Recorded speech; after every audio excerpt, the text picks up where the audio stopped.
Guys, apakah kalian pernah mendengar istilah penilaian acuan patokan atau yang disingkat PAP? Atau kalian pernah mendengar istilah penilaian acuan norma atau yang disingkat PAN? Pasti belum ya. Nah, keduanya merupakan evaluasi dalam pendidikan loh guys.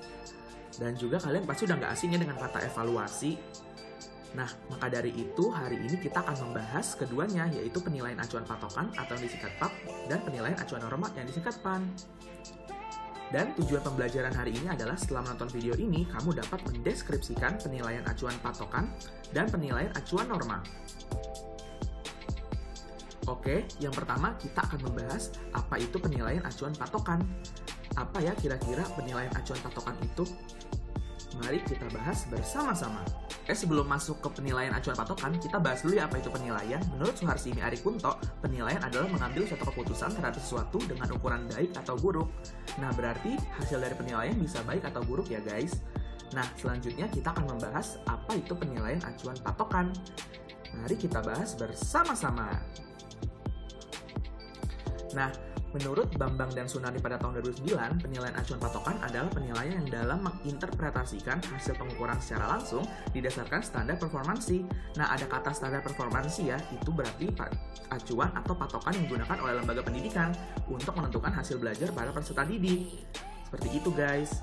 Dan untuk contohnya akan kami berikan sebagai berikut. Apakah kalian pernah mengikuti tes dengan syarat seperti ini? Tinggi minimal 165 cm, IQ minimal 121. Nah, ini adalah syarat atau acuan atau patokan yang digunakan oleh suatu lembaga untuk kualifikasi peserta didik. Atau kalian pernah ketika sekolah melihat A, yaitu nilai 90-100, dan B 80-90, dan C dan D seterusnya. Nah, itu merupakan patokan-patokan yang digunakan sejauh mana sih siswa atau peserta didik menguasai materi. Seperti itu teman-teman. Nah, sebenarnya tujuan dari PAP ini adalah yang digunakan menunjukkan ketercapaian materi pelajaran yang diserap oleh siswa. Jadi sejauh mana sih siswa dapat menyerap materi sehingga sang guru bisa melakukan evaluasi dan menentukan hasilnya. Seperti itu teman-teman. Oke, selanjutnya kita akan membahas kelebihan dan kekurangan penilaian acuan patokan. Apa aja ya? Mari kita bahas bersama-sama. Oke, kelebihan yang pertama adalah hasil penelitian dengan menggunakan pendekatan PAP merupakan umpan balik yang dapat digunakan guru untuk mengetahui sejauh mana tingkat penguasaan siswa terhadap materi, apakah tergolong tinggi, cukup atau rendah. Jadi, PAP itu dapat digunakan untuk melihat sejauh mana siswa dapat menyerap materi. Selanjutnya, kelebihan yang kedua adalah hasil penelitian PAP dapat membantu pengajar untuk merancang program remedi karena kita sudah mengetahui sejauh mana siswa menyerap materi dan kurangnya di mana, sehingga sang guru dengan mudah merancang program remedial. Yang ketiga adalah patokan dalam penilaian acuan patokan bersifat tetap atau mutlak karena ditentukan oleh peserta didik itu sendiri. Selanjutnya ada kekurangan. Yang pertama, standar penilaian dalam PAP ditentukan sebelumnya, maka siswa yang memiliki nilai tinggi seolah-olah mencerminkan prestasinya. Padahal prestasi tidak hanya dilihat dari nilai tinggi ya guys, banyak faktor lainnya. Selanjutnya nomor 2 adalah sukara menetapkan standar nilai atau patokan, karena kita sebagai seorang guru harus bersifat objektif ya guys. Selanjutnya kita akan bahas apa itu penilaian acuan norma atau yang disingkat PAN. Apa ya kira-kira PAN itu? Mari kita bahas bersama-sama.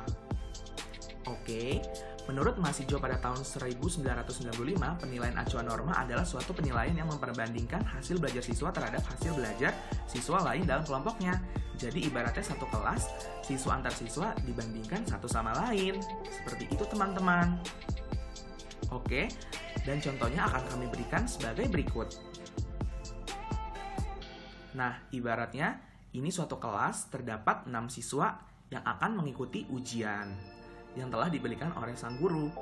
Ketika hasil ujiannya keluar, sang guru akan melakukan rekapitulasi nilai dan melihat siapa sih yang paling tertinggi, siapa sih yang paling bagus nilainya, sehingga sang guru akan mendapatkan satu siswa yaitu Ilham dan dia mendapatkan nilai 100 dalam ujian dan dia akhirnya menjadi ranking 1. Nah guys, jadi sebenarnya penilaian acuan norma ini mencari ranking bukan prestasi. Nah, dan juga tidak menentukan kelulusan seseorang, tetapi menentukan ranking mahasiswa dalam kelompok tertentu. Sekarang kita akan membahas kelebihan dan kekurangan penilaian acuan norma. Apa aja ya? Mari kita bahas bersama-sama. Yang pertama, kelebihannya adalah asumsi bahwa tingkat kinerja yang sama diharapkan terjadi pada setiap kelompok mahasiswa. Jadi kita sebagai guru dapat mengkontrol prestasi siswa. Seperti itu teman-teman. Yang kedua adalah bermanfaat untuk membandingkan peserta didik antar lembaga. Jadi kita bisa melakukan evaluasi jika ada kekurangan pada peserta didik kita. Seperti itu teman-teman. Selanjutnya kekurangannya adalah tidak fair karena peringkat peserta didik tidak hanya tergantung pada tingkat prestasi sendiri, tetapi juga prestasi mahasiswa lain atau peserta didik lain. Lalu kekurangan yang kedua adalah tidak dapat diandalkan. Peserta didik yang gagal sekarang mungkin dapat lulus pada tahun berikutnya. Emang benar ya, karena nasib tidak ada yang tahu.